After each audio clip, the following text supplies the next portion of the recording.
Data file को select करें।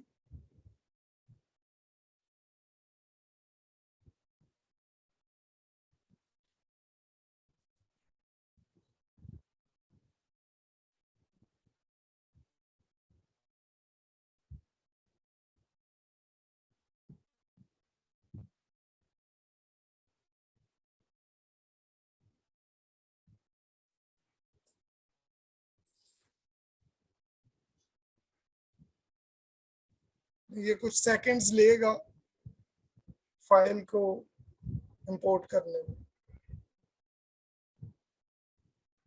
Import कर दें, इंपोर्ट पे क्लिक करें। ये नीचे आ रहा है, नीचे सबसे बॉटम पे राइट। सर अब ये डेटा फाइल आ चुकी है।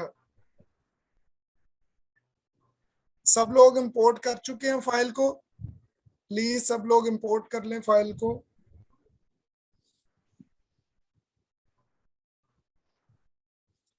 ये जो अभी रिसेंट ये 4 वर्जन आया है, ये काफी ज्यादा हेल्पफुल है और इसके अंदर बहुत सारी जो नई एडिशंस हुई हैं वो बहुत यूजर फ्रेंडली है। अगर आप जब हम फर्दर टेस्ट वगैरह अप्लाई करेंगे तो उसके अंदर भी हम साथ साथ डिस्कस करेंगे कि इसके अंदर जो है वो काफी ज्यादा जो पॉसिबिलिटीज या इसकी ग्राफिकल उन्होंने आउटलुक जो है वो बहुत इम्प्रूव कर दी है। इवन इसके अंदर काफी सारी जो है वो जो ऑप्शंस हैं और जो टेस्ट हैं उनकी जो है वो विजिबिलिटी जो है वो बहुत इजी कर दी है उसको कंडक्ट करने का भी और उसको इंटरप्रेट करने का। जी वसीम, अब आप बैक पे प्लीज क्लिक कीजिएगा। Yes sir. तो यहाँ पर तक जो है वो सब लोगों के पास जो है वो अभी तक जो था वो डाटा फाइल तक जो है वो क्रिएट हो चुका हुआ है। अब इस डाटा फाइल इंसर्ट करने के बाद जो है वो हमने मॉडल क्रिएट करना होता है।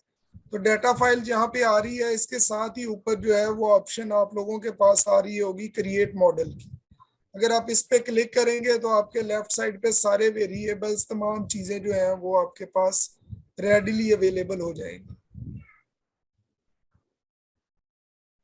नीचे आप फाइल का नेम देंगे। यहाँ पे जो आपका मॉडल होगा ना यहाँ से चूज करें। ये PLS यस यही नहीं, सबसे ऊपर वाली। ये वाली जी सर। जी जी जी जी जी जी जी। यहाँ पे आप नाम दें इसका, इस प्रोजेक्ट का नाम दे दें, PLS ट्रेनिंग कर दें। सेव कर लें। अब स्मार्ट PLS 4 के अंदर जो हम पहले प्रोसेस मैक्रो वाला जो चीजें कर रहे थे SPSS के अंदर, वो भी अब इसके अंदर उन्होंने ऑप्शन दे दिया है कि अगर आप यहाँ पे जब ये सिलेक्ट किया था हमने ये अभी जो प्रोजेक्ट को क्रिएट करते हुए, तो यहाँ पे अगर आपने प्रोसेस मैक्रो बाद में अप्लाई करना है तो उसके लिए डायरेक्टली हम यहीं पे ही ऑप्शन जो है वो स्मार्ट PLS SCM की बजाय जो है वो प्रोसेस अगर हम सिलेक्ट करते तो हमारे पास जो प्रोसेस मैक्रो था उसकी ऑप्शन भी स्मार्ट PLS के अंदर ही आ जानी थी। इतना एफिशिएंट जो है और स्मार्ट इसको जो है वो बना दिया गया है। अब यहाँ तक काइंडली चैट बॉक्स में कंफर्म कर दें कि यहाँ तक तमाम लोग पहुंच चुके हैं, किसी को कोई इशू तो नहीं है।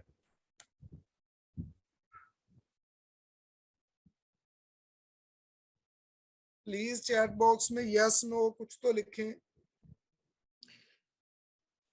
सर इसी एक स्टेप पीछे ही हैं अभी, बेसिकली पावर शॉर्टेज की वजह से प्रॉब्लम आ रहा है। कोई इशू नहीं, कोई इशू नहीं। ये क्रिएट मॉडल भी मैंने अभी क्लिक करा है सर, तो इस PLS ट्रेनिंग इसको इनपुट कर रहा हूँ। आप एक काम करें प्लीज, जी सर। कमर साहब अगर आप प्लीज अपनी स्क्रीन शेयर कर दें ताकि बाकियों के लिए भी दोबारा रिपीट हो जाएगा सारे का सारा प्रोसेस। सर एक्चुअली ऐसा है कि मैं मोबाइल पे डाटा ऑन करके बैठा हूँ और लैपटॉप पे काम कर रहा हूँ। अच्छा अच्छा अच्छा। प्रॉब्लम है सर, थैंक यू। तो लैपटॉप से स्क्रीन अगर शेयर करेंगे तो कोई इशू तो नहीं होना चाहिए। सर इसी को बार जो है ना रिपीट नहीं कर सकते, ये जो प्रोसेस मैंने जी किया जी जी, मैं इसीलिए कह रहा था कि कोई और अगर आप जिसको भी इशू आ रहा है काइंडली अगर वो अपनी स्क्रीन शेयर कर दे, हम उसी की स्क्रीन पे कर लेंगे इस स्टेप को दोबारा, क्योंकि वर्बली बताने से अगर हम किसी भी सिस्टम पे उस प्रोसेस को सारे को रन करेंगे तो ज्यादा इजी होगा आप लोगों के लिए। सर इस सिस्टम पे नहीं बैक हो सकता कि वही सिस्टम जो तुम जी, इसी सिस्टम पे दोबारा नहीं हो सकते कि वही चीजें हम दोबारा रिपीट कर इस लें? सिस्टम पे एक दफा वर्क स्पेस जो है वो क्रिएट हो चुकी है ना, फिर वो सारी या तो वर्क स्पेस को डिलीट करेंगे, दोबारा से तो फिर नए सिरे से शुरू करेंगे। जी जी सर।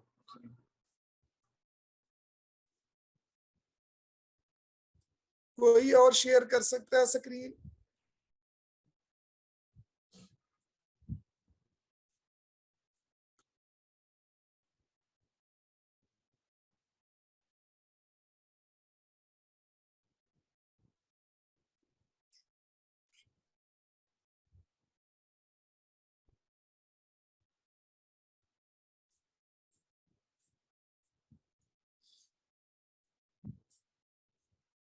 सर मेरे पास 3 है, अगर कहते हैं तो मैं वो शेयर करता नहीं, हूँ। मैं करता हूँ स्क्रीन शेयर।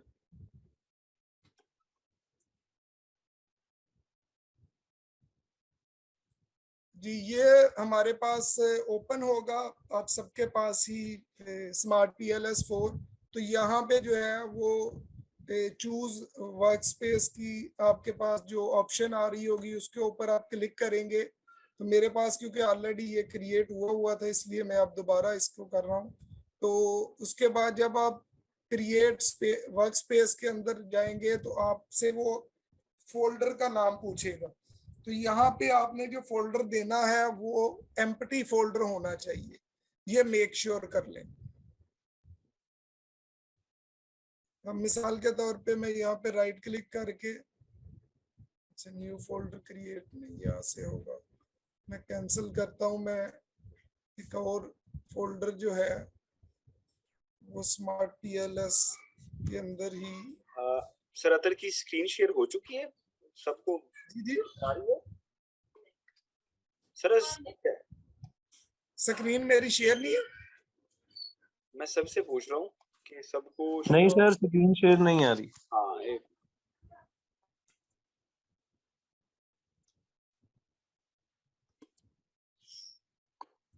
सर आप स्क्रीन शेयर करें। जी जी जी, अभी शेयर है।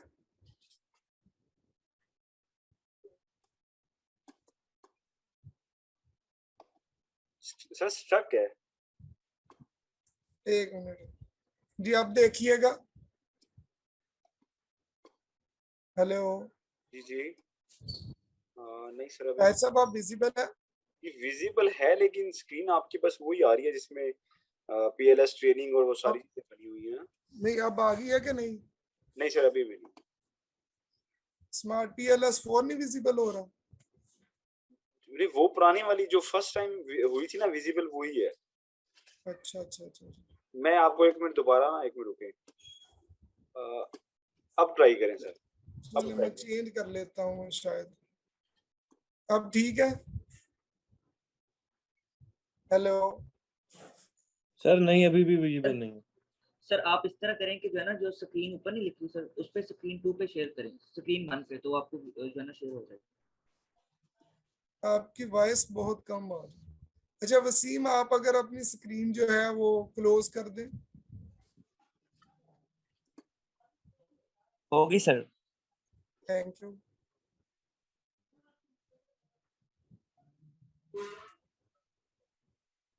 अब ओके है? जी हाँ सर जी, अब विजिबल। अब ठीक है। जी, जी सर चलिए ठीक है। ठीक हो गया। अब मैं यहाँ पे स्विच के लिए क्योंकि क्लिक करूंगा, क्योंकि ऑलरेडी जो है वो मेरे पास एक बना हुआ है, आपने वैसे ही यहाँ पे क्लिक करेंगे। तो मैं ये स्मार्ट PLS की ट्रेनिंग के अंदर जो है वो आज की डेट का अगर एक नया फोल्डर बना देता हूँ।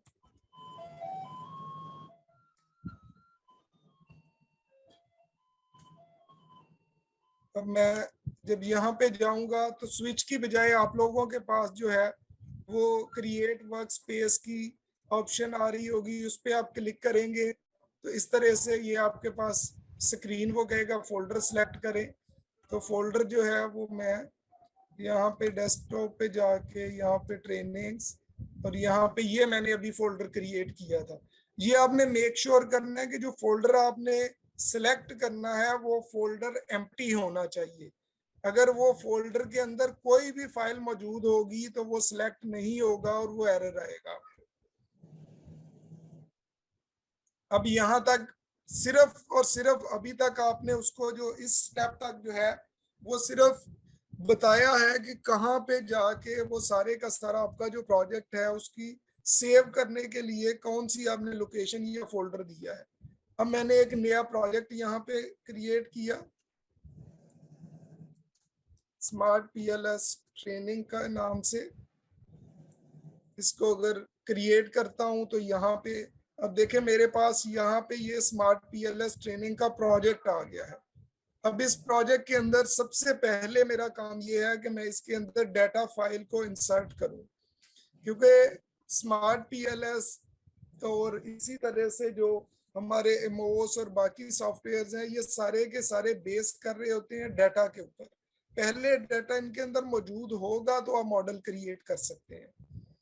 तो मैं क्लिक करूंगा इंपोर्ट डाटा के अंदर, यहाँ पे मेरी डाटा फाइल पड़ी हुई है। अब मैंने डाटा फाइल को सिलेक्ट किया और उसके बाद इंपोर्ट कर दिया। मैं दोबारा फिर इसको क्लिक कर रहा हूँ, इंपोर्ट डाटा फाइल के ऊपर क्लिक किया, डाटा फाइल मैंने सिलेक्ट की, उसके बाद जो है इंपोर्ट पे मैं क्लिक करूंगा। किसी चीज को चेंज करने की मुझे जरूरत नहीं है, जस्ट क्लिक करना है। मैंने इंपोर्ट पे क्लिक करूंगा तो ये मेरा जो डाटा था वो इंपोर्ट हो गया है अब स्मार्ट पीएलएस के अंदर। स्मार्ट पीएलएस 3.9 तक जो है वो हमारे पास रिक्वायरमेंट थी कि हम सिर्फ और सिर्फ CSV फाइल जो है फॉर्मेट की फाइल वो अपलोड कर सकते थे, जबकि स्मार्ट पीएलएस 4 के अंदर जो है वो अब आप डायरेक्टली SPSS की और एक्सेल की फाइल जो है वो भी अपलोड कर सकते हैं। यहाँ तक क्लियर हो गया, सबने कर लिया? Yes sir. दोबारा जाता हूँ बैक। अब तक मैंने जो है वो डाटा फाइल को इंपोर्ट करने का प्रोसेस जो था वो कंप्लीट कर लिया है। अब इसके बाद जो सेकंड हमारा काम होगा वो होगा मॉडल क्रिएट करने का। जब डाटा फाइल इंसर्ट हो गई है, इंपोर्ट हो गई है, उसके बाद अब हम क्लिक करेंगे क्रिएट मॉडल के ऊपर। अब क्रिएट मॉडल में देखें तो वो हमारे पास ऊपर वही प्रोजेक्ट नेम आ रहा है और नीचे मॉडल की टाइप्स आ रही हैं। अब इसके अंदर देखेंगे तो हमारे पास PLS SCM आ रहा है, रिग्रेशन आ रहा है और प्रोसेस आ रहा है। अब SPSS की भी देखें, इन्होंने ऑप्शन हमारे पास सिंपल रिग्रेशन वाली भी इसके अंदर दे दी है हमें, और जो प्रोसेस मैक्रो वाली थी वो भी इसी के अंदर इम्बेड कर दी है, और PLS SCM तो इसके अंदर प्रीवियस वाले में भी था। अब जो न्यू मॉडल की ऑप्शन 3.9 के अंदर आएगी उसके अंदर ये चीज आपको विजिबल नहीं होगी। उसमें जस्ट आप उस पे मॉडल के ऊपर क्लिक करेंगे तो आपके पास मॉडल क्रिएट करने के लिए जो है वो स्क्रीन ओपन हो जाएगी। तो इसलिए स्मार्ट PLS 4 को उन्होंने मजीद स्मार्ट जो है वो बना दिया।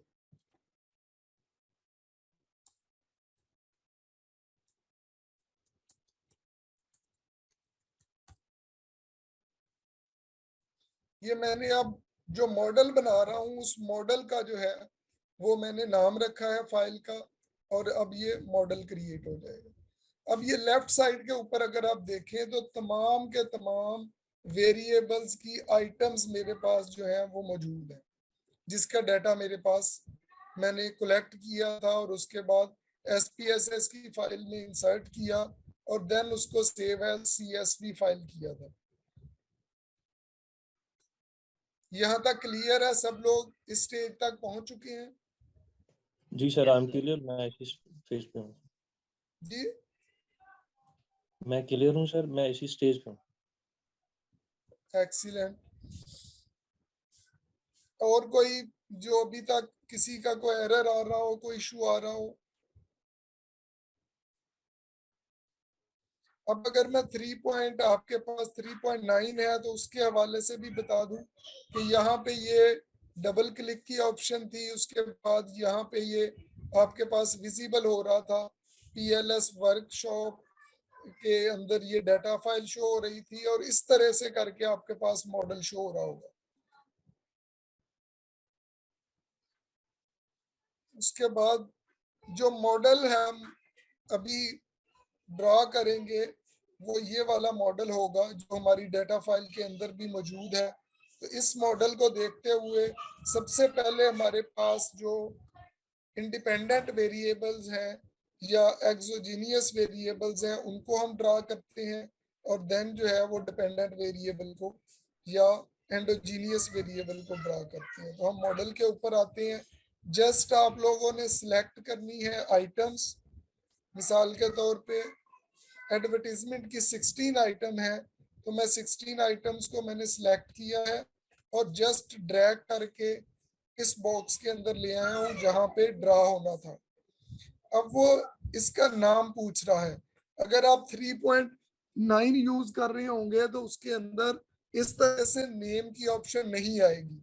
उसके अंदर नॉर्मली हम लेटेंट वेरिएबल इंसर्ट करते थे, या अगर आप क्वेश्चनियर आइटम्स को भी सिलेक्ट करके यहाँ पे लेके आएंगे तो वो उसका डमी नेम जो है वो रख देता था। यहाँ पे ये ऑप्शन है कि आपसे इनिशियली ही वो नेम पूछ रहा है, तो मैं इसको नाम जो है एडवर्टीजमेंट कर देता हूँ। ये मैंने क्लिक किया है तो ये हमारे पास जो है वो वेरिएबल आ गया है और उसकी ये आइटम सारी की सारी आ गई है। अब इसके ऊपर जो है वो स्मार्ट PLS 3 के अंदर जो है वो राइट क्लिक करके हमें उसकी अलाइनमेंट पे जाके क्लिक करके उसकी अलाइनमेंट को चेंज करना पड़ता था। जैसे कि यहाँ पे ये ऑप्शंस मौजूद होंगी, ये देखें इस तरह की आपके पास रीनेम की ऑप्शन आएगी राइट क्लिक करने से, और उसके बाद उसको रोटेट करने के लिए राइट क्लिक करने के बाद हमारे पास ये आएंगी align indicators top left bottom right. जबकि 4 के अंदर ये वाली ऑप्शंस हमें जो है उन्होंने राइट साइड पे दे दी है कि इंडिकेटर्स को हम टॉप पे करना चाहते हैं, लेफ्ट पे या बॉटम पे या राइट पे। तो यहाँ पे हमने जो है वो इसको लेफ्ट कर दिया है क्योंकि हमारे एरोज और बाकी वेरिएबल्स राइट साइड पे जो है वो इंसर्ट होने हैं, तो हमारे लिए इजी होगा उसको मैनेज करना। और इसको जूम करने के लिए भी नीचे से हम जूम करके इसके अंदर मजीद वेरिएबल्स जो हैं वो अब हम इंसर्ट करेंगे। उसके बाद दूसरा जो मॉडल के अंदर हमारे पास वेरिएबल है वो है ब्रांड इमेज। अब ब्रांड इमेज की हमारे पास देखते हैं नीचे आ रही होंगी, ये 4 आइटम्स हैं इसकी BI 1 से 4। इन आइटम्स को मैंने उठा के ड्रैग किया और यहाँ पे लाके छोड़ दिया। अब इसका भी मैं नाम लिखता हूँ, वो इंटर करूंगा तो इसको भी उसी तरह से मैंने जो है वो क्लिक करके इसको प्लेसमेंट को उठा के जो है वो मैं इधर लेके जा सकता हूँ, जहां पे भी मूव करना चाहूँ। मैं अभी इधर ही रखता हूँ ताकि जरा इजी होगा हमारे लिए मॉडल के अंदर सारी चीजों को इंसर्ट करना। अब थर्ड मॉडल के अंदर जो है वो वेरिएबल था सेल्स प्रमोशन। तो सेल्स प्रमोशन की आइटम्स को भी हम इसी तरह से ही यहाँ से पिक करेंगे। ये 5 आइटम्स को इसको मैं रीनेम करता हूँ। ये भी मेरे पास जो है इसको मैं बॉटम पे मैंने कर लिया है ताकि हमारे पास तमाम वेरिएबल्स इजीली विजिबल हो जाए। ये अभी तक हमारे एक्सोजीनियस वेरिएबल्स या इंडिपेंडेंट वेरिएबल्स या इनको लेटेंट वेरिएबल भी कहते हैं, वो सारे के सारे हमने डायरेक्टली ड्रैग करके इंसर्ट कर लिए।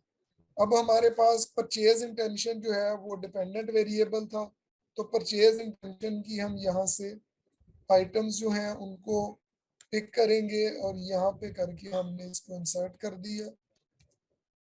परचेज इंटेंशन पे अगर हमने क्लिक किया तो ये सारे के सारे वेरिएबल्स हमारे पास जो है वो इंसर्ट हो चुके हुए हैं। अब हमने इनके दरमियान में जो है वो रिलेशनशिप्स को एक्सप्लेन करना है। तो रिलेशनशिप्स को डेवलप करने के लिए या एक्सप्लेन करने के लिए हम क्लिक करेंगे कनेक्ट के ऊपर। कनेक्ट पे क्लिक करने के बाद हमारे पास ये देखेंगे तो एरो बन जाएगा। जैसे ही हम एक वेरिएबल पे क्लिक करके तो जिस वेरिएबल पे हमने उसको लेके जाना है उस वेरिएबल के ऊपर जाके छोड़ेंगे तो देखें इनका कलर चेंज हो गया है। जब तक किसी भी वेरिएबल का कलर जो है वो ब्लू नहीं होगा, दैट मीन्स कि अभी तक मॉडल के अंदर एरर मौजूद है, हमारा मॉडल अभी तक इनकम्प्लीट है। ये अक्सर ये इशू आता है कि कोई ना कोई रिलेशनशिप मिसिंग होता है और मॉडल के अंदर सारे के सारे जो लेटेंट वेरिएबल्स के ये वाला जो इमेज है ये ब्लू नहीं हुआ होता और हम उसको मॉडल को रन करते हैं तो एरर आ रहा होता है। तो यहाँ पे देखें मैंने इस वेरिएबल से यहाँ तक जो है वो लिंक डेवलप कर दिया तो ये दोनों ब्लू हो गए, लेकिन ये अभी ब्लू नहीं हुए। इसको भी मैंने यहाँ पे ले आया हूँ और तीसरे वेरिएबल को भी मैंने यहाँ पे ला के छोड़ दी। इतना ये स्मार्टली जो है वो ऑपरेट करता है। जस्ट आपने ग्राफिकल ग्राफिकल जो है वो क्लिक करना है ऑप्शन को और उसका लिंक जो है वो एक वेरिएबल से दूसरे वेरिएबल के ऊपर जाके सिर्फ अगर आप उसको प्लेस कर देंगे तो वो ऑटोमेटिकली लिंक जो है वो डेवलप हो जाएगी। यहाँ तक मॉडल किसी ने डेवलप कर लिया है? Sir anyone? अभी सर हमारा जो है ना सर अभी इधर से सिलेक्ट ही नहीं हो रहा सर। जी अगर हो हम गया सर। जिसका सिलेक्ट नहीं हो रहा काइंडली दोबारा बताइएगा किसका सिलेक्ट नहीं हो रहा। सर मेरा सिलेक्ट नहीं हो रहा सर। मैं सिलेक्ट करता हूँ तो उसमें ना एडवर्टाइजमेंट 1 आता है, तो उसमें जब मॉडल ड्रा करता हूँ सिर्फ एक मॉडल बनता है, मतलब वो सिर्फ एक वेरिएबल होता है। ठीक है, तो सर वो 16 जो उसके वेरिएबल है वो सारे जो है ना वो सिलेक्ट नहीं हो रहे, उनकी 16 एटम। अच्छा आप एक काम करें जरा प्लीज, आप अपनी स्क्रीन शेयर करेंगे श्योर ताकि जो एरर आ रहा है उसको हम एड्रेस कर सके और बाकी भी किसी को अगर वो एरर आए तो हमें अभी क्लैरिटी हो जाएगी कि वो एरर क्या आता है। Sure sir. ताहिर साहब अगर आप प्लीज अलाउ कर दें इनको। वसीम को। जिसका भी इशू आ रहा है।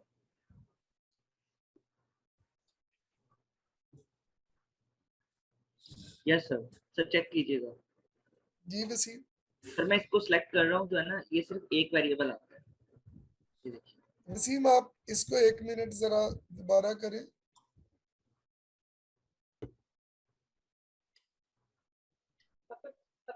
हाँ वही ठीक सिलेक्ट एक होगा।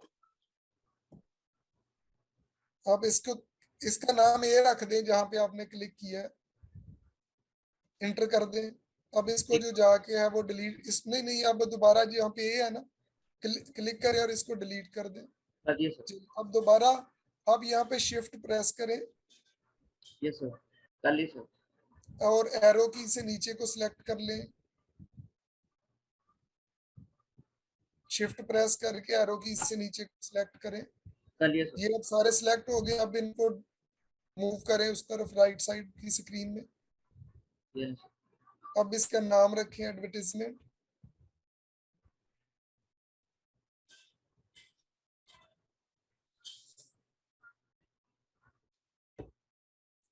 इतना ही कर लें, कोई बात नहीं, कंप्लीट लिखना लाजमी नहीं। हो गया अब ड्रा वेरिएबल। Yes sir. अब इस वेरिएबल पे क्लिक करें। कर लिया सर। यहाँ पे क्लिक करके ये राइट साइड पे देखेंगे तो उसको मूव करने की ऑप्शन है। नीचे नीचे इससे नीचे आएंगे। नहीं उससे थोड़ा सा नीचे आना था। इधर ये से। ये यस, इस पर लेफ्ट पे क्लिक करेंगे तो आपके पास ये जो इंडिकेटर्स हैं ये लेफ्ट साइड पे चले जाएंगे। आगे सर। ठीक है, और नीचे जाके आप जूम में थोड़ा सा इसको जूम आउट करेंगे तो आपके पास स्पेस बन जाएगी कि सारे इंडिकेटर्स शो होना शुरू हो जाए। हाँ बस बस यस सर। ठीक है। अब आप नेक्स्ट वेरिएबल आपका कौन सा था? Brand image sir. Brand image था, वो नीचे आ रहा है। इन सबको चारों को उसी तरह सिलेक्ट कर लें। इसको भी आप ड्रा करें, इसका नाम चेंज कर लें, ब्रांड इमेज लिख दें।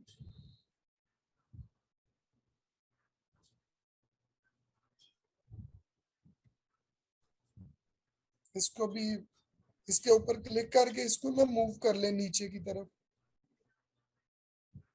और इसको उठा के थोड़ा सा नीचे ले आए, इसकी प्लेसमेंट नीचे कर ले। चले बस ठीक हो गया। थोड़ी सी लेफ्ट को कर लेंगे तो ये ज्यादा बेहतर हो जाएगा मॉडल। चलो, परचेज इंटेंशन जो है वो आपका डिपेंडेंट वेरिएबल है, इसको भी आप टिक कर लें। इसके 6 थी आइटम्स, आपने 4 सिलेक्ट की हैं। जी सर।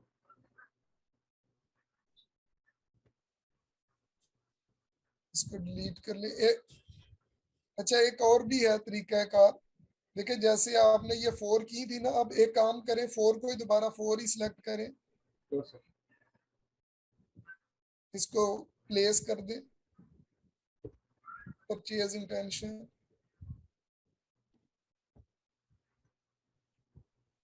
अब आप देखें कि मिसाल के तौर पे 2 हमारे पास आइटम्स रह गई थी जो हम उसको पिक नहीं कर सके थे। तो यस सर। लाजमी नहीं है कि हम वेरिएबल को डिलीट करें और वहां से जाके लें।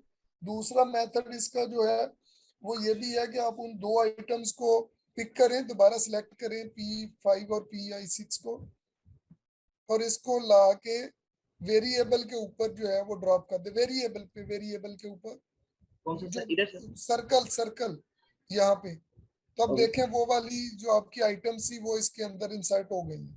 Yes sir. तो आपको बार बार उसको मूव करने की जरूरत नहीं है।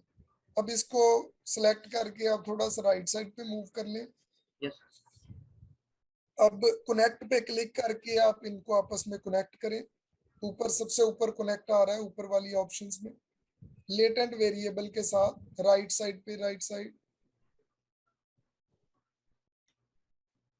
में लेटेंट वेरिएबल के साथ अगर आप देखें कनेक्ट की ऑप्शन आ रही है सर नहीं नजर आ रहा, सर आ ऊपर गई। टॉप के ऊपर, यस ये सर। वाली, इस पे क्लिक करें। अब एडवर्टीजमेंट को उसके साथ लिंक करें, इस पे क्लिक करके इसको लिंक करें इधर तक। नहीं, उस पे क्लिक किए रखना है आपने ऐसे, उसके ऊपर वेरी, अब छोड़ दें इसको। तो ये हो गया ब्लू।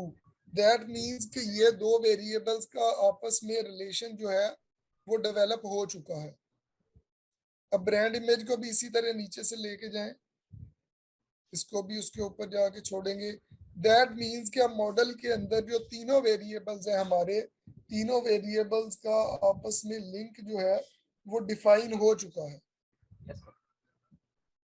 किसी और को यहाँ तक पहुंचने में कोई इशू आ रहा हो?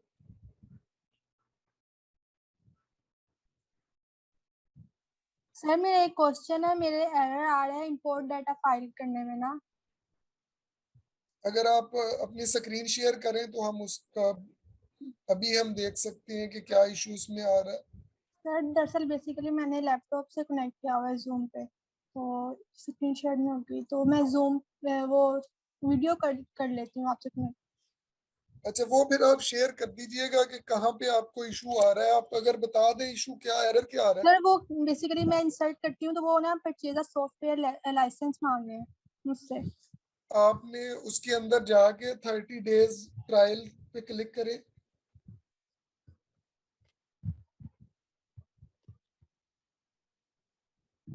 सर वो क्लिक नहीं हो रहा उस पे, जी, रेड साइन दे रहा है बेसिकली।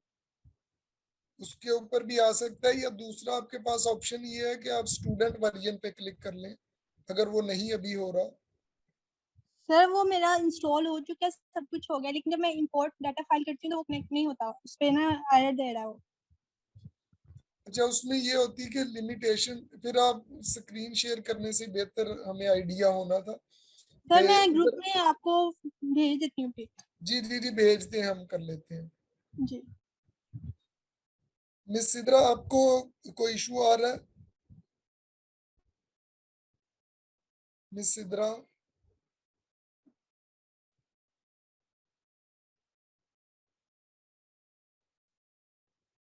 मिस सिद्रा, आपको आवाज आ रही मेरी?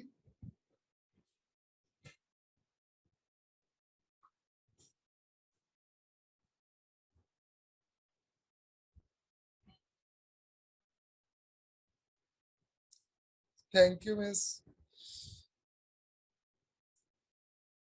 बाकी सब लोग ने भी मॉडल ड्रा कर लिया है?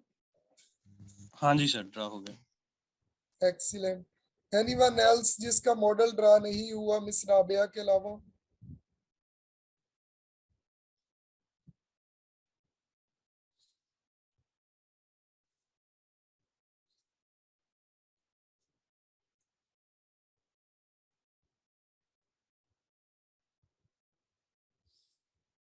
ये यहाँ तक ठीक है वसीम, आप अपनी स्क्रीन जो है वो अनशेयर कर दें।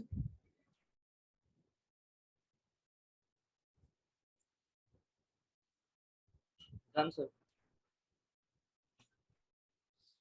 जी अब सबके पास शेयर हो रही है मेरी स्क्रीन?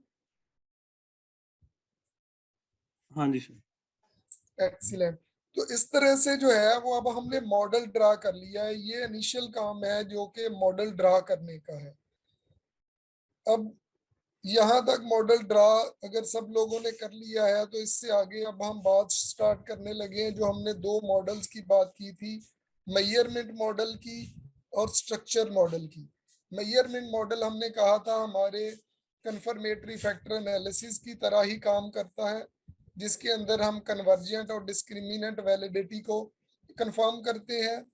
कन्वर्जेंट वैलिडिटी के लिए हमने 3 क्राइटेरियन की बात की थी।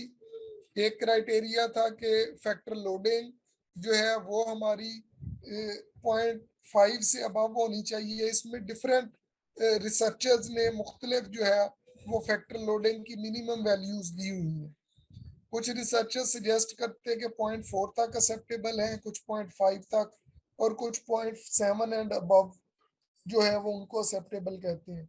लेकिन हम इस स्टडी के अंदर आज की जो डिस्कशन और ट्रेनिंग है इसके अंदर हम सिर्फ और सिर्फ जो है वो 0.5 से अबव वाली जो है उनको एक्सेप्टेबल कंसिडर करेंगे।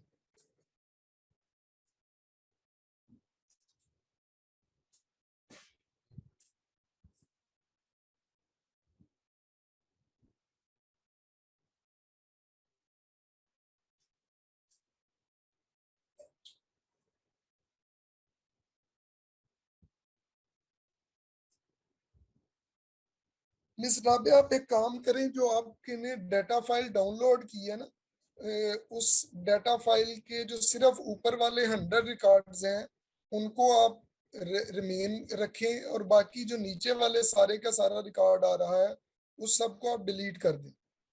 Okay sir. उसकी रो सारी की सारी को राइट क्लिक करके लेफ्ट साइड पे डिलीट कर देंगे। अगर आपके पास 100 रिकॉर्ड्स रह जाएंगे 204 की बजाय, तो ये आपका जो करंट वर्जन स्टूडेंट वर्जन पे आपका चल रहा है, तो उसके अंदर भी जो है वो आपको इंपोर्ट करने की जो है ना वो अलाउ कर देगा स्मार्ट पीएलएस। जी सर अब ठीक है। काइंडली क्विकली जो है वो बाकी रिकॉर्ड्स जो 104 नीचे वाले उनको डिलीट कर दें। Okay sir. जी हम अब वापस दोबारा जो हमने डिस्कशन की थी इससे पहले ये वाली, अब हम इसको टेस्ट करने की तरफ जा रहे हैं using smart PLS convergent validity और डिस्क्रिमिनेंट वैलिडिटी को।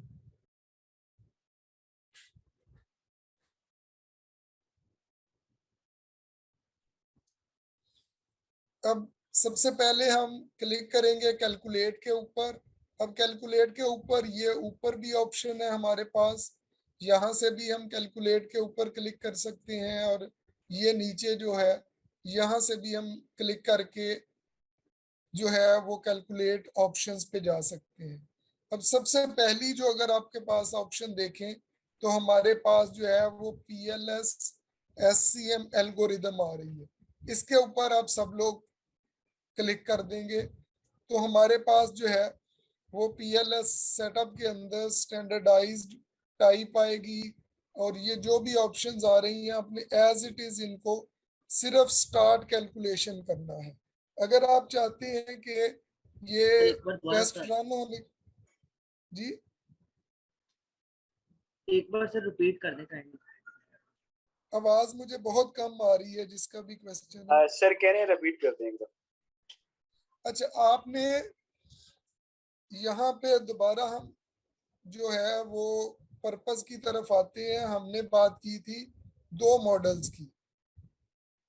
सबसे पहले हमने कहा था इसके अंदर हम मेजरमेंट मॉडल टेस्ट करेंगे, उसके बाद स्ट्रक्चरल मॉडल करेंगे। मेजरमेंट मॉडल की हमने बात की थी कि ये यूज होता है to confirm validity, construct validity. इसके अंदर कौन कौन सी वैलिडिटी थी? कन्वर्जेंट और डिस्क्रिमिनेंट वैलिडिटी की हमने बात की थी। कन्वर्जेंट वैलिडिटी के 3 क्राइटेरिया हमने डिफाइन किए थे। फैक्टर लोडिंग, एवीई और रिलायबिलिटी। और डिस्क्रिमिनेंट वैलिडिटी को कंफर्म करने के लिए दो क्राइटेरिया हमने डिफाइन किए थे। पहला फॉर्मल लैकर था और दूसरा HTMT था। अब हम जो है वो मेजरमेंट मॉडल को असेस करने के लिए जो है वो टेस्ट करेंगे। अब हम अप्लाई करने के लिए जो है वो हम क्या यूज कर रहे हैं, कैलकुलेट के ऊपर जाएंगे। हम मेजरमेंट मॉडल को टेस्ट करने के लिए हम सबसे पहले क्लिक करेंगे PLS SCM एल्गोरिदम के ऊपर। तो प्लीज सब लोग PLS SCM एल्गोरिदम पे क्लिक करें। अब इसके ऊपर क्लिक करेंगे तो हमारे पास जो स्क्रीन ओपन होगी उसके अंदर हमने किसी किस्म की कोई चेंजेस नहीं करनी। सिर्फ नीचे जो स्टार्ट कैलकुलेशन आ रहा है, आप जस्ट इस पे क्लिक करेंगे तो कैलकुलेशन इसकी हो जाएगी, मेजरमेंट मॉडल जो है वो रन हो जाएगा। अब इसमें एक ऑप्शन जरूर हो सकती है कि अगर आप चाहते हैं कि ये टेस्ट रन होने के बाद ऑटोमेटिकली रिपोर्ट जो है वो ओपन हो जाए, तो आप यहाँ पे ओपन रिपोर्ट पे क्लिक कर सकते हैं। अगर ना भी करेंगे तो जस्ट स्टार्ट कैलकुलेशन पे कर देंगे तो आपका जो है वो ये टेस्ट ऑटोमेटिकली रन हो जाएगा। Let's click on the start calculation option. अब देखें ऑटोमेटिकली जो है वो हमारे पास यहाँ पे ये टॉप के ऊपर जो है वो रिपोर्ट आना स्टार्ट हो गई है। अब इस रिपोर्ट के रिजल्ट्स को देखने के लिए हम जो है वो ओपन रिपोर्ट पे क्लिक करेंगे। अगर हम ओपन रिपोर्ट पे क्लिक करें तो देखें लेफ्ट साइड पे हमारे पास यहाँ पे इंडिकेटर्स आ रहे थे, वेरिएबल्स के नेम आ रहे थे, वहां पे अब हमारे पास रिजल्ट्स की फाइल आना जो है वो स्टार्ट हो गई है। मेजरमेंट मॉडल के अंदर हम किन किन चीजों को चेक करेंगे, हमने 3 चीजें कन्वर्जेंट वैलिडिटी के लिए डिस्कस की थी और 2 चीजें हमने डिस्क्रिमिनेंट वैलिडिटी के लिए डिस्कस की थी। अब अगर हम दोबारा इसके अंदर आए तो यहाँ पे हमारे पास ये 3 चीजें हैं जो हमने कंफर्म करनी है। जो लोडिंग के लिए हमने देखना है वो आउटर लोडिंग को हमने देखना है यहाँ पे, और इसी तरह से जो क्रोनबैक अल्फा की वैल्यूज हमने रिलायबिलिटी की देखनी है वो यहाँ से हमें कंस्ट्रक्ट रिलायबिलिटी और कन्वर्जेंट वैलिडिटी AVE की वैल्यू आएंगी। और डिस्क्रिमिनेंट वैलिडिटी के लिए जो है वो डिस्क्रिमिनेंट वैलिडिटी की वैल्यूज आएंगी। तो अब हम दोबारा स्मार्ट PLS पे अगर जाएं तो यहाँ पे देखें हमारे पास कंस्ट्रक्ट रिलायबिलिटी एंड वैलिडिटी आ रही है। अब इसके ऊपर हमने क्लिक किया तो हमारे पास टेबल जो है वो एक ओपन हो गया, जिसके अंदर हमारे पास इस टेबल के अंदर 4 मेनली वैल्यूज आ रही है। पहली वैल्यू है क्रोनबैक अल्फा की, ये सेम वही वैल्यूज हैं जो हम SPSS के थ्रू क्रोनबैक अल्फा की वैल्यूज यूज करते हैं। उसके बाद कंपोजिट रिलायबिलिटी है और कंपोजिट रिलायबिलिटी के 2 हमारे पास कॉलम्स आ रहे हैं। हम इसके अंदर जो सेकंड वन वाला कंपोजिट रिलायबिलिटी RHOC वाला जो टेबल है वो वाला हम यूज करेंगे, कॉलम यूज करेंगे। उसके बाद हमारे पास जो वैल्यू आ रही है वो आ रही है AVE की, एवरेज वेरिएंस एक्सट्रैक्टेड। हमने 3 जो है वो क्राइटेरिया डिस्कस किए थे। अगेन हम इसके ऊपर जाते हैं। 3 क्राइटेरिया की बात की थी कन्वर्जेंट वैलिडिटी को कंफर्म करने के लिए। सबसे पहला था फैक्टर लोडिंग, फिर AVE और रिलायबिलिटी। अब रिलायबिलिटी के लिए जो है वो क्रोनबैक अल्फा की वैल्यूज नॉर्मली रिपोर्ट की जाती हैं, लेकिन स्मार्ट PLS की जब आप रिजल्ट्स की रिपोर्टिंग कर रहे होंगे तो वहां पे कंपोजिट रिलायबिलिटी जो है वो हम यूज करते हैं as compared to Cronbach alpha. Cronbach alpha की वैल्यूज भी अगर आप रिपोर्ट करेंगे तो वो भी एक्सेप्टेबल है, लेकिन ज्यादा सजेस्टेड है कि आप कंपोजिट रिलायबिलिटी जो RHO_C वाली जो वैल्यूज आ रही हैं अब उनको रिपोर्ट करें, तो ये ज्यादा हेल्पफुल होगी। लेकिन इनको रिपोर्ट करने के हवाले से भी जो है वो मुख्तलिफ चैलेंजेस आते हैं। मिसाल के तौर पे जो कंपोजिट रिलायबिलिटी है उसकी वैल्यू जो स्कॉलर सजेस्ट करते हैं कि 0.95 से अबव नहीं होनी चाहिए। तो यहाँ पे अगर हम देखें तो हमारे पास कंपोजिट रिलायबिलिटी की वैल्यू एक वेरिएबल जो सेल्स प्रमोशन है उसकी वैल्यू ऑलमोस्ट 0.96 आ रही है। दैट मीन्स कि हमारे पास ये कंपोजिट रिलायबिलिटी का जो इशू है ये बहुत हाई है, 0.95 से अबव नहीं होनी चाहिए थी। तो इन केसेस के अंदर फिर हम क्या करते हैं, हम क्रोनबेक अल्फा की वैल्यूज को रिपोर्ट कर देते हैं। लेकिन एक इसका बेनिफिट कंपोजिट रिलायबिलिटी का ये है कि कभी कभार अगर आपकी क्रोनबेक अल्फा की वैल्यू 0.7 से बिलो आ रही हो, ये आपको चैलेंज आ रहा हो कि 0.69 आ रही हो, 0.6 आ रही हो, एक दो पॉइंट कम आ रही हो, तो उसके अंदर नॉर्मली ये होता है, वैसे आपको डिफरेंट रिसर्च स्टडी से उसका कहीं ना कहीं से जो है वो सपोर्ट भी मिल जाएगी कि 0.69 रिलायबिलिटी के साथ भी आप जो है वो क्वेश्चनियर को यूज कर सकते हैं। लेकिन उसके ऊपर नॉर्मली क्वेश्चन रेज हो जाते हैं। तो उसका जो सेकंड वे आउट होता है वो ये होता है कि आप स्मार्ट पीएलएस के अंदर जो कंपोजिट रिलायबिलिटी है उसको रिपोर्ट कर दें। तो कंपोजिट रिलायबिलिटी की नॉर्मली वैल्यूज जो है वो क्रोनबेक अल्फा की वैल्यूज से अबव होती है। तो इस वजह से हमारे लिए इजी होता है कि हम रिलायबिलिटी की जो assumptions है उनको फुलफिल कर सकते हैं। इसकी क्लैरिटी हो गई है कि किस वक्त हमें कौन सी वैल्यूज रिपोर्ट करनी हमारे लिए हेल्पफुल हो सकती है। एनीवन, कोई क्वेश्चन हो अभी तक इसमें? Yes sir, we are clear. जी क्लियर है सर। क्लियर है, एक्सीलेंट। अब दूसरी जो हमारे पास क्राइटेरिया हमने जो डिफाइन किया था वो किया था एवरेज वेरिएंस एक्सट्रैक्टेड। इसकी वैल्यू मिनिमम जो है वो 0.5 से अबव होनी चाहिए। अगर 0.5 से बिलो होगी तो ये रेड आ रहा है, देखिए रेड वैल्यू जहां पे भी आएगी दैट मींस कि उस क्राइटेरिया के अंदर इशू है। ये भी अब ऑटोमेटिकली देखें, आपको याद रखने की बहुत ज्यादा जरूरत नहीं पड़ती स्मार्ट पीएलएस के अंदर एज कंपेयर टू एसपीएसएस या एमओएस के अंदर। उसके अंदर इस तरह की कोई भी कलर स्कीम्स वगैरह यूज नहीं की जाती रिजल्ट्स के अंदर। तो इससे आपको जो है वो अब एक हमें अभी तक इशू हाईलाइट हुआ है कि एवी की वैल्यू 0.5 से बिलो है। दैट मींस कन्वर्जेंट वैलिडिटी की एक क्राइटेरिया जो है वो फुलफिल नहीं हो रहा हमारा एडवर्टीजमेंट के केस के अंदर। बाकी तीनों वेरिएबल्स के अंदर हमारा दो क्राइटेरिया फुलफिल हो रहे हैं। अब हम इस क्राइटेरिया को फुलफिल करने से पहले तीसरा जो क्राइटेरिया हमारा था फैक्टर लोडिंग का, उसके लिए हमने बात की थी कि हम आउटर लोडिंग को देखेंगे। यहाँ पे जो हमने बात की है कि हम आउटर लोडिंग्स को देखेंगे। तो आउटर लोडिंग जो है उसके अगर हम ऊपर मैं क्लिक करूं तो देखें ये हमारे पास आउटर लोडिंग्स आ रही हैं। अब इसके अंदर भी देखें हमारे पास एक चीज आ रही है कि 0.7 से बिलो जो आ रहा है उसको भी उसने रेड किया है, क्योंकि स्मार्ट पीएलएस जो यूज कर रहा है मिनिमम थ्रेशोल्ड वो 0.7 यूज कर रहा है। लेकिन रिसर्चर्स 0.4 को भी एक्सेप्टेबल कहते हैं, 0.5 को भी एक्सेप्टेबल कहते हैं।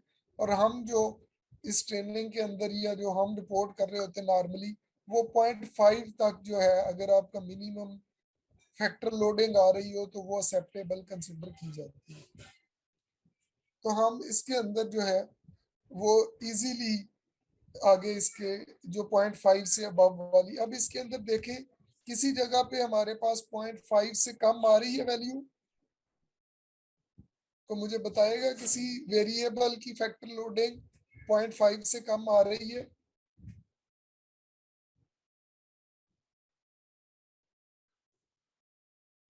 हाँ जी सर, ये परचेज इंटेंशन की 0.264 पॉइंट्स आ रही है। परचेज इंटेंशन की आइटम 5 जो है वो 0.26 आ रही है। दैट मींस 0.5 से कम आ रही है। ओके अब एक तो ऑप्शन ये हो सकती है कि हम ये वाली जो आइटम्स हैं इनको वापस जाएं मॉडल के अंदर, इनको जो है वो दोबारा से जो है वो बैक जाके यहाँ से ये डिलीट कर दे। तो हमने ये वाली जो आइटम थी इसको जो PI5 थी इसको हम डिलीट कर देंगे। इसको जस्ट सिलेक्ट करना है और सिलेक्ट करके डिलीट कर देना है। अच्छा, एक चैलेंज नॉर्मली ये आता है कि जब आपने रन किया होता है तो जो मॉडल शो हो रहा होता है वो आपको सिलेक्ट नहीं करने देता। तो अगर वो आपको सिलेक्ट नहीं करने देगा तो आपने एस्केप प्रेस करना है, उसके बाद दोबारा उसको सिलेक्ट करेंगे तो सिलेक्ट हो जाएगा इजीली। अब अगर आप हम दोबारा इसको एक दफा प्रैक्टिस करके देखते हैं। ये मैंने PLS एल्गोरिदम को रन किया। अब अगर देखें कि मैं पॉइंट ये वाला सिलेक्ट कर रहा हूं तो अभी ये हो रहा है सिलेक्ट, लेकिन अगर मैंने किया अब यहाँ पे मैंने कर रहा हूं तो अब भी हो रहा है। यहाँ से भी डिलीट लेकिन करने की मुझे ऑप्शन नहीं दे रहा रिजल्ट्स में आके। तो मैं अब वापस जाऊंगा, दोबारा यहाँ पे जाके एस्केप प्रेस किया मैंने, दोबारा 0.5 को सिलेक्ट करके अब मैंने डिलीट कर दिया। अब इसको आप उठा के उसके करीब भी दोबारा इसकी सेटिंग कर सकते हैं, नहीं करना चाहें तो भी आप इसको एज इट इज रहने दें। यहाँ तक होपफुली क्लियर है। अब मैं दोबारा इसको जो है वो रन करूंगा। आप सब लोग भी प्लीज साथ साथ इसको प्रैक्टिस करें। मैं अब दोबारा कैलकुलेट पे जाके इसको रन करता हूँ। तो अब देखेंगे हम कि मेरी फैक्टर लोडिंग जो है वो इम्प्रूव हो गई है कि नहीं। आउटर लोडिंग के अंदर अब देखें मेरे पास 0.5 से बिलो कोई भी ऐसी क्वेश्चन या आइटम नहीं है जो 0.5 से बिलो है। अब मेरा जो फैक्टर लोडिंग वाला क्राइटेरिया था वो फुलफिल हो चुका है, लेकिन जो AVE वाला था अब हम उसको दोबारा देखते हैं। अगर आप दोबारा हम स्टिल देखें तो जो एडवर्टीजमेंट की AVE है वो अभी भी क्राइटेरिया फुलफिल नहीं कर रही। तो उसके लिए अब हम क्या करेंगे, अब हम जो फैक्टर लोडिंग जो लोअर फैक्टर लोडिंग वाली क्वेश्चनियर आइटम्स होंगी उनको अब हम जाके डिलीट करेंगे। अब हम वापस जाते हैं तो देखते हैं लोअर फैक्टर लोडिंग वाली कौन सी आइटम है। अब अगर हम इसमें देखें तो आपको कौन सी सबसे कम लग रही है, मुझे 0.584 वाली जो है वो सबसे कम लग रही है और ये एडवर्टीजमेंट 5 आइटम है। तो मैंने इसको क्लिक करके डिलीट कर दिया। अब मैं दोबारा कैलकुलेट पे गया हूँ, स्मार्ट PLS एल्गोरिदम पे क्लिक किया है, स्टार्ट कैलकुलेशन पे गया हूँ, ओपन रिपोर्ट पे दोबारा मैंने क्लिक किया है। अब दोबारा अगर मैं कंस्ट्रक्ट रिलायबिलिटी को देखूं तो मेरे पास 0.495 हो चुका है। दैट मीन्स पहले से इम्प्रूव हुआ है AVE, लेकिन अभी भी जो क्राइटेरिया था मिनिमम थ्रेशोल्ड का वो पूरा नहीं हुआ। तो उसको पूरा करने के लिए फुलफिल करने के लिए मैं अगेन जो है वो वापस जाऊंगा और देखूंगा किसका फैक्टर लोडिंग कम है। तो अब अगर मैं देखूं तो ये वाली फैक्टर लोडिंग 0.581 जो है एडवर्टीजमेंट 6 वाली जो थी ये मिनिमम है। तो मैंने इसको क्लिक किया और इसको भी मैंने डिलीट कर दिया। अब मैं दोबारा गया, दोबारा मैंने अगेन वही टेस्ट को रन किया है, स्टार्ट कैलकुलेशन किया। अब मैं दोबारा ओपन रिपोर्ट पे जाऊंगा तो कंस्ट्रक्ट वैलिडिटी की देखें, अब AVE भी जो है मेरी 0.50 से अबव आ चुकी है। यहाँ तक सबको क्लियर है कि किस तरह से हमने कन्वर्जेंट वैलिडिटी के तमाम क्राइटेरिया को टेस्ट किया है, चेक किया है और उनको कंफर्म किया है। और अगर वो फुलफिल नहीं हो रहा था क्राइटेरिया तो उनको फुलफिल करने के लिए हमने क्या मेथड अप्लाई किया।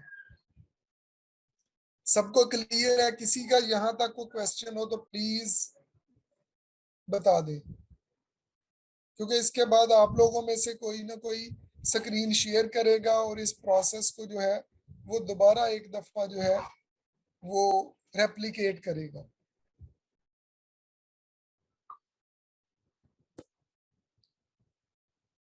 एनीवन, कोई भी क्वेश्चन आप जो है वो शेयर कर सकते हैं।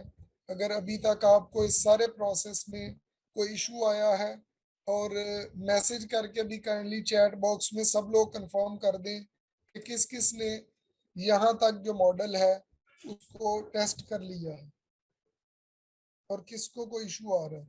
तो टेस्ट किया लेकिन मैंने उसकी समझ नहीं आई, तो जो आपने वैल्यूज निकाली थी उससे उल्टा आपकी वॉइस बहुत कम आ रही है। सर मैंने बोला कि टेस्ट किया था लेकिन जो है ना उसकी वैल्यूज जो है ना वो सही नहीं आ रही थी। टेस्ट किया था वसीम आपने, लेकिन मॉडल की वैल्यूज जो है वो आप कह रहे हैं कि ठीक नहीं आ रही। Yes sir. ओके, किसी और को कोई इशू इस सिमिलर टाइप का, किसी को और भी इशू आ रहा है?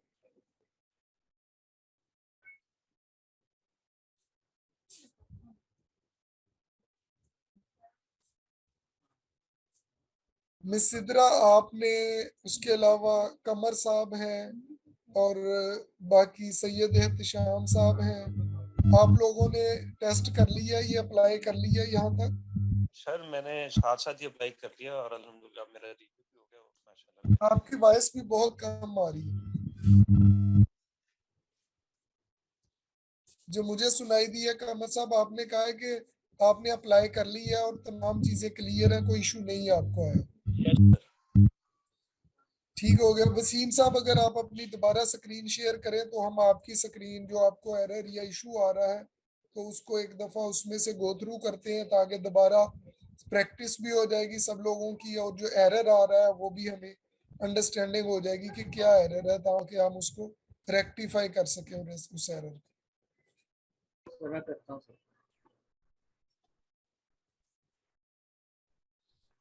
जी Wasim. Yes sir, screen share करती है सर। जी जी प्लीज, मैं स्टॉप कर रहा हूँ, तो आप स्क्रीन शेयर करें प्लीज।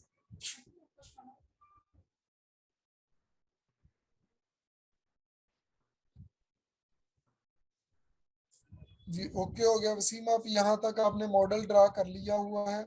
Yes sir. अब आप कैलकुलेट पे जाएं।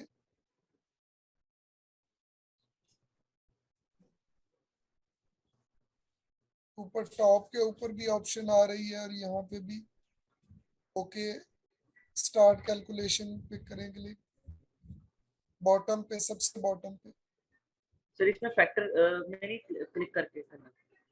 ये आपने कुछ नहीं चेंज करना, आप जस्ट इस पे कर दें, ये फैक्टर्स ही आना है, कोई इशू नहीं है। Sure sir.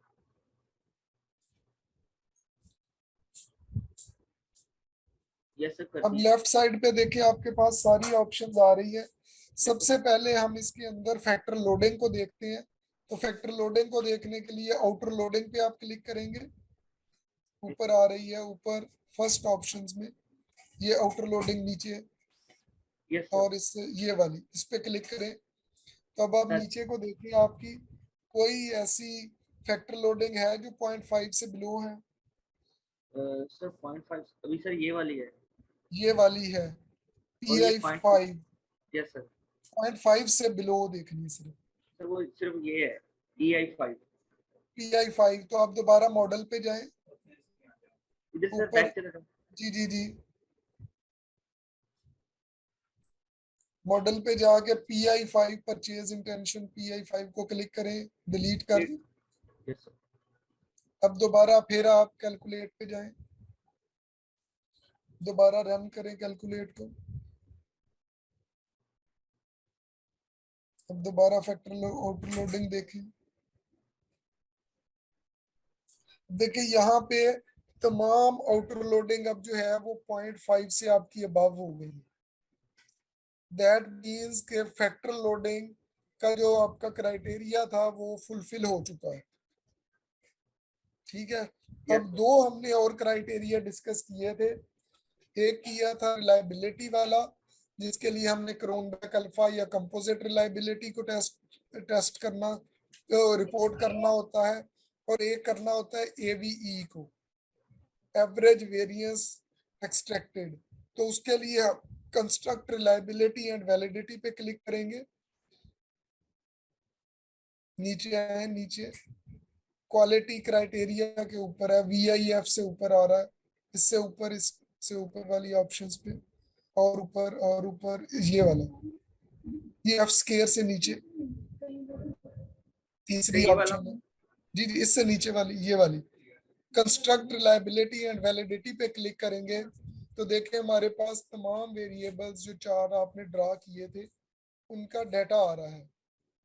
अब इसके अंदर क्रोनबैक अल्फा हमारा जो है वो 0.7 से अबव आ रहा है, सर दैट एक मींस वो क्राइटेरिया हमारा फुलफिल हो रहा है। AVE की वैल्यू 0.5 से कम आ रही है, दैट मींस कि हमारी कन्वर्जेंट वैलिडिटी अभी तक स्टेब्लिश नहीं हो सकी। तो जिस वेरिएबल का AVE 0.5 से कम आ रहा होगा, हम उस वेरिएबल मॉडल के ऊपर दोबारा जाएंगे, उस वेरिएबल की सबसे कम फैक्टर लोडिंग वाली जो आइटम है उसको डिलीट कर देंगे। जी एडिट, इस पे क्लिक करें। अब देखिए आपको कौन सी कम लग रही है। एडवर्टीजमेंट का वेरिएबल के अंदर इशू था ना, यस सर, तो उस पे आप देखें आपके पास मेरा ख्याल है 0.584 सबसे कम आ रही है।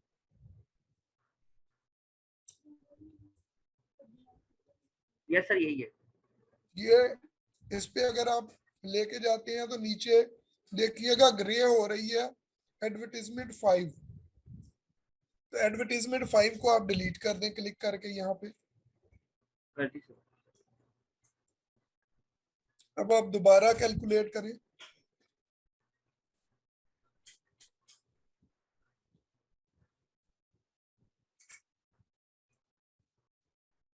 सर वो अभी तक वही है 0.495 एडवर्टाइजमेंट।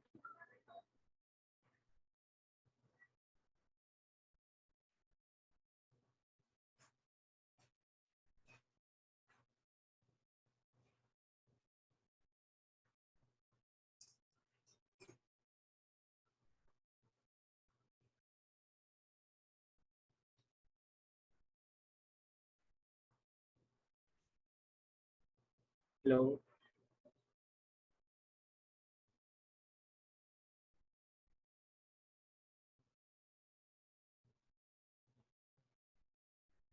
और आप मॉडल पे जाएं,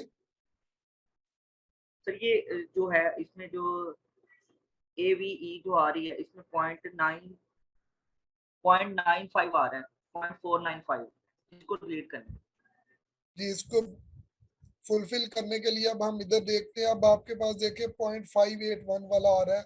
जब यस सर आपने आ इस रहा है। पे कर्सर लेके गए तो नीचे जो लाइन ग्रे हुई है वो एडवर्टीजमेंट 6 की हुई है। यस सर इसको अब क्लिक करके इसको भी डिलीट कर दें। कर दिया सर।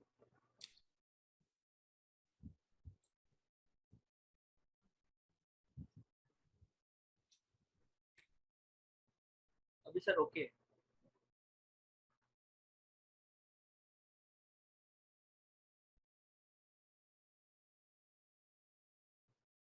अब आपके तीनों क्राइटेरिया जो हैं वो फुलफिल हो चुके हुए। Yes sir. क्लियर है ये चीज।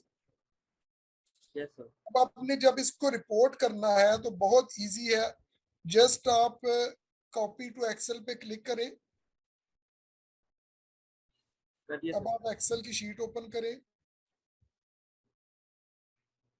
न्यू शीट ओपन करो सर। नहीं, न्यू कर ले, new sheet.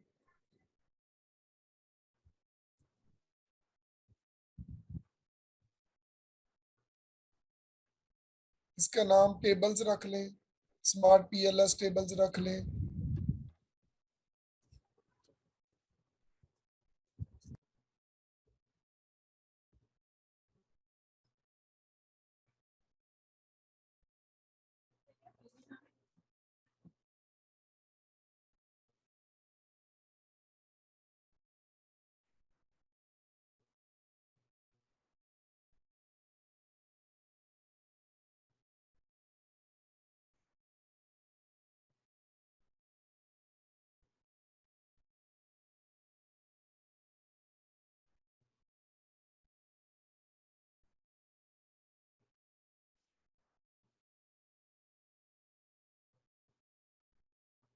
Yes sir paste कर दिया। ठीक हो गया। तो अब यहाँ पे हम इजीली जो है वो उसको कॉपी कर सकते हैं एक्सेल की शीट के अंदर, और वहां पे जाके हम इसको रिपोर्ट कर सकते हैं। अब इसके लिए मैं आपसे पेपर शेयर कर रहा हूँ जो भी रिसेंटली मेरा रिसर्च पेपर पब्लिश हुआ है, जिसमें मैंने स्मार्ट पीएलएस यूज किया है। तो उसका अगर हम यही वाला टेबल देखेंगे तो मैं आपको क्लैरिटी हो जाएगी कि किस तरह से आप रिपोर्ट करेंगे इसको। ये देखें, अब ये इस तरह से वो टेबल बनेगा जो आपका टेबल बनेगा। अब इसके अंदर देखें, फैक्टर लोडिंग आपके पास आपने कहाँ से लेनी है। सर स्क्रीन तो शेयर नहीं, मेरी स्क्रीन आप लोगों के पास विजिबल नहीं हो रही होगी, ऐसे ही है ना? मैं सर अपने स्टॉप कर देता हूँ। जी आप प्लीज आप कीजिएगा, शेयरिंग खत्म कीजिएगा तो मैं यस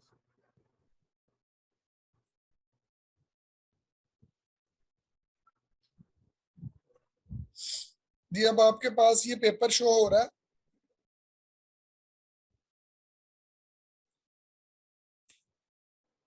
कैन हाँ जी सर, एनीवन? शो हो रहा है। एक्सीलेंट। इस तरह से हमारा जो हमने मेजरमेंट मॉडल के अंदर जो कन्वर्जेंट वैलिडिटी है उसके लिए इस तरह से हमारा ये टेबल बनेगा। अब इस टेबल के लिए डाटा जो था वो हमने अभी जैसे ये वाला रन किया था, इसको कॉपी टू एक्सेल किया, और हमने एक्सेल की एक फाइल ओपन करें, उसके अंदर जस्ट हम क्या करेंगे, पेस्ट कर लेंगे ये वाला डाटा। इसी तरह से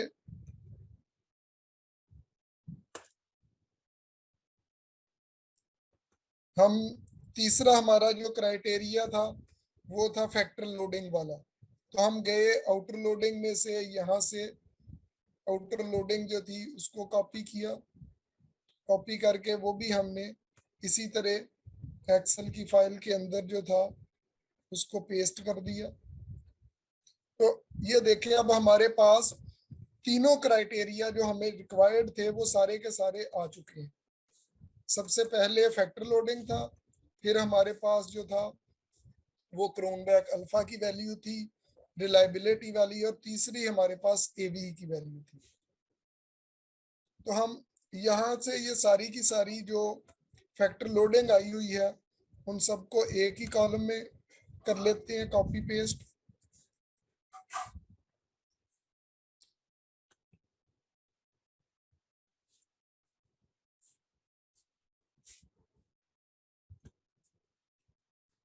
और ऊपर से हम इन सबको डिलीट कर देते हैं। इसको मैं लिख देता हूँ फैक्टर लोडिंग। सर आपकी स्क्रीन फिर स्टक हुई है, आपका पेपर जो है ना वो शो हो रहा है बस। सर आपको सिर्फ पेपर शो हो रहा है, स्क्रीन शेयर नहीं हो रहा।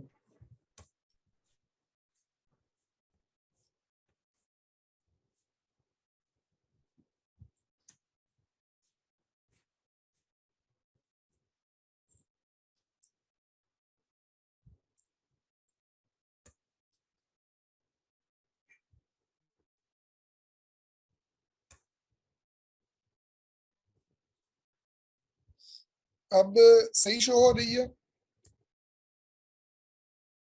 एक्सेल की फाइल शेयर हुई है कि नहीं? सर शेयर स्क्रीन आपकी आ रही है, वो आउटर लोडिंग्स आ रही जी, है, आउटर लोडिंग शो हो रही है। ये वाला शो हो रहा है स्मार्ट पीएलएस वाला। अगर आप अपनी ना आपकी डेस्कटॉप पे काफी सारी स्क्रीन्स खुली हैं, आप अगर उनको बंद करके एक करेंगे ना तो फिर वो हो जाएगा।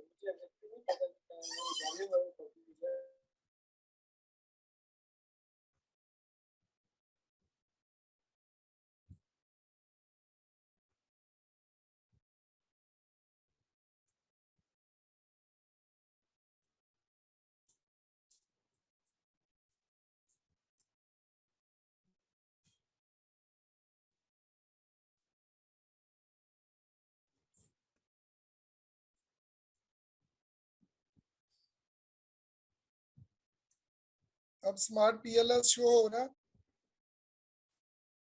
ताहिर साहब? जी सर, स्मार्ट पीएलएस शो हो रहा है। आप एक्सेल की फाइल हो रही है शेयर? जी सर। जी जी सर। अच्छा, मैं फिर इसको दोबारा करता हूँ क्योंकि शायद कुछ लोगों को इसमें, अब देखें हमने बड़ा इजी सा काम है इसके अंदर आपके टेबल्स बनाने का। यहाँ से फैक्टर लोडिंग जो थी वो सिर्फ मैंने कॉपी टू एक्सेल किया। अब एक्सेल के अंदर मैंने जाके जस्ट इसको सिंपली जो है वो पेस्ट कर दिया है वैल्यूज को। तो अब 3 क्राइटेरिया मुझे चाहिए थे कन्वर्जेंट वैलिडिटी को इस्टेब्लिश करने के लिए। तो सबसे पहला क्राइटेरिया मैंने कहा था फैक्टर लोडिंग का। तो फैक्टर लोडिंग हमने देख ली थी कि 0.5 से सारी अबव थी। अब मैं उन सबको जो टेबल में हमारे पास वैल्यूज आई हैं उन सबको कॉपी करके पेस्ट कर दूंगा इधर। ये आप कट पेस्ट भी कर सकते हैं या ड्रैग करके भी इधर लेके आ सकते हैं। ठीक है ना? अच्छा।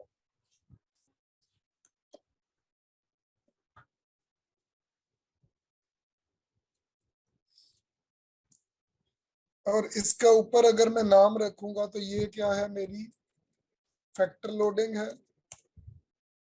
इससे पीछे जो है वो मेरी आइटम्स हैं और उससे पीछे में वेरिएबल होगा मेरा।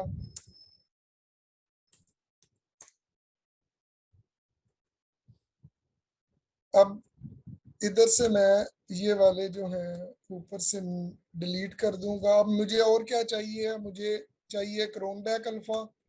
तो मैं क्रोनबैक अल्फा जो है वो यहाँ से यहाँ पे पेस्ट कर देता हूँ।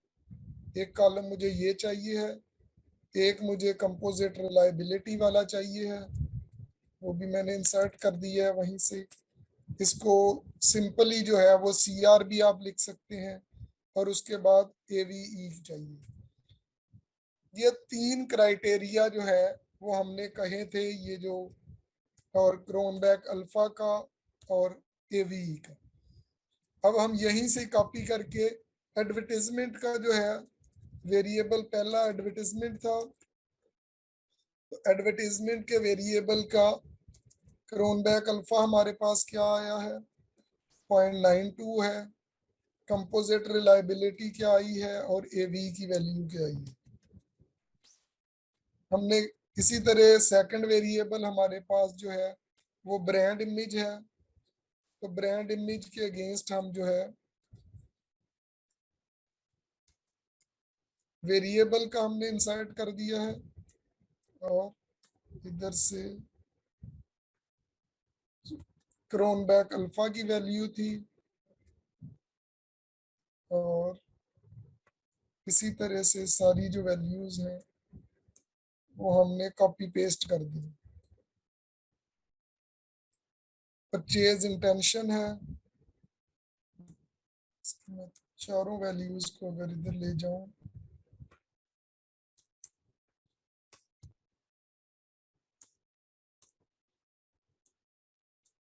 उसके बाद है मेरे पास सेल्स प्रमोशन है वेरिएबल।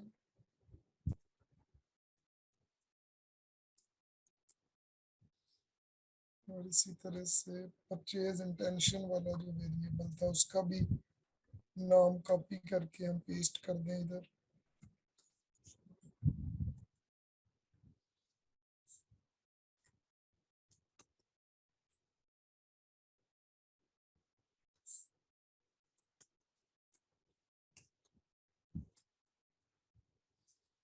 तो ये हमारे पास जो है ये अब टेबल बन चुका है यहाँ से लेके यहाँ तक। अब बहुत इजी है। जो हमारा APA स्टाइल है उसके अंदर नॉर्मली जो फर्स्ट रो होती है हमारी उसका टॉप और बॉटम के ऊपर हम जो है वो सिर्फ लाइन लगाते हैं, वो हम इधर से सिलेक्ट कर सकते हैं। और सबसे जो बॉटम होता है उसके ऊपर भी जस्ट हम जो है वो एक लाइन इंसर्ट करते हैं। तो ये हमारी APA स्टाइल वाली टेबल में फॉर्मेटिंग हो जाती है। इसको एज इट इज आप कॉपी करें, कॉपी करके हम वर्ड की फाइल जहाँ पे भी हम अपना जो है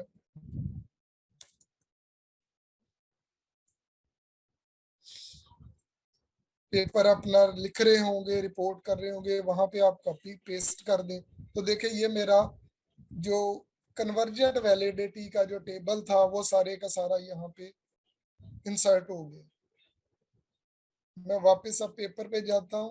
पेपर के अंदर हमने बात की थी कि कन्वर्जेंट मेजरमेंट मॉडल के अंदर जो आउटर मॉडल था, जो हमने कन्वर्जेंट वैलिडिटी की डिस्कशन की थी, वो ये सारी की सारी फैक्टर लोडिंग को भी हमने रिपोर्ट कर दिया, क्रोनबैक अल्फा को, कंपोजिट रिलायबिलिटी को और एवीई को।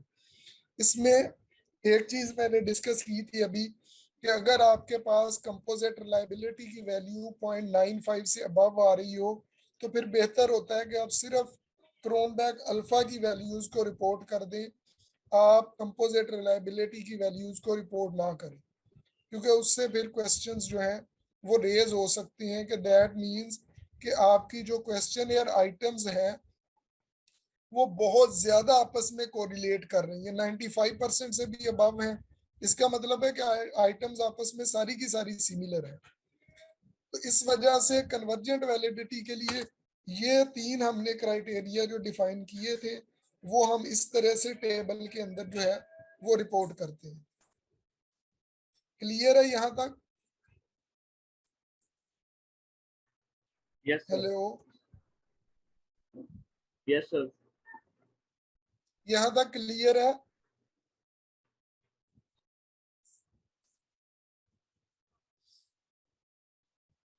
एनीवन जिसने ये सारी तीनों चीजें अप्लाई की हों और उसकी कन्वर्जेंट वैलिडिटी की रिक्वायरमेंट फुलफिल ना हो रही हो अभी तक?